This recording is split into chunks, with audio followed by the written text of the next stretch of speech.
hay'adaha shaqeeya arrintan maanta aan ka hadlay waa arrin aad u baahan wacyigelin inaan bulshada Soomaaliyeed ka wacyigelino. xaqiiqatan arrintan waa arrin laga naxo haddaan nahay bulshada Soomaaliyeed.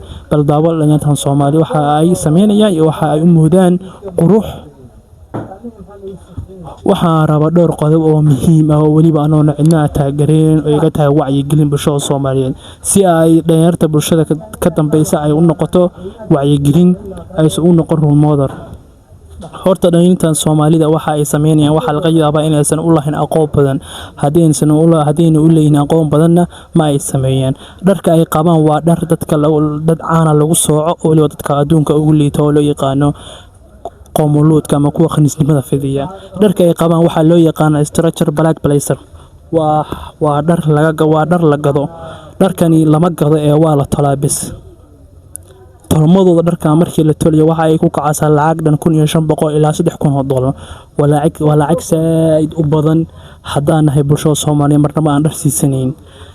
waxaan arrinta la yaab kale waxay noqonaysaa dhalinyarada Soomaali mar walba markay aragti waxay taagan yihiin baraha bulshada TikTok-ga. wax shaqo ay qabtaan ma sheegaan. qof maanta Soomaali ah oo 1500 ilaa 3000 oo dollar oo shaqo ka soo gasho kuma gateen dhar. markii la weydiiyo maxaad qabataan la dhaho shaqadiina waa maxay noo sheega si ay bulshada kale uga faa'iideysto waxay ku jawaabeen bal fiidiyoga ay la daawo. hay'adaha shaqeeya yes Soomaalida iyo Pakistan waa labada wadan ee adduunka ugu nicim gruubka loo yaqaan LGBT waa afar eray oo la isku dhijiyay.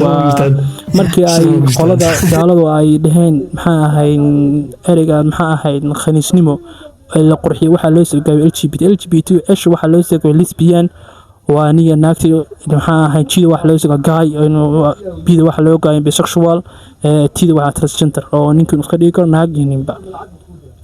halaga taxadaro bulshadana Soomaaliyeed wax badan ayay bulshada Soomaaliyeed ka wacyiin Soomaalideena gaar ahaan culimadeena ugu waaweyn waxa ka wacyi gaar ahaan Sheekh Umul balandhigisan Sheekh Umul waxa uu ku wacdinayo asal ahaan raggu ma xidhan karaan dharka dumarkuna ma xidhan karaan dharka ragga.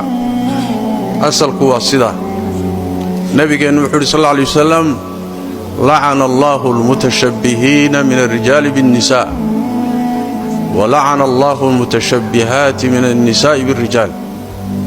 لعنة الله كل عضو رجع دمر كيسوي كيسيني لعنة الله كل عضو دمر كرجع يسوي كيسيني مركل لبسك قلول باللبس كودي ليه قلده كله خصائص توضع إنك شلما وقعد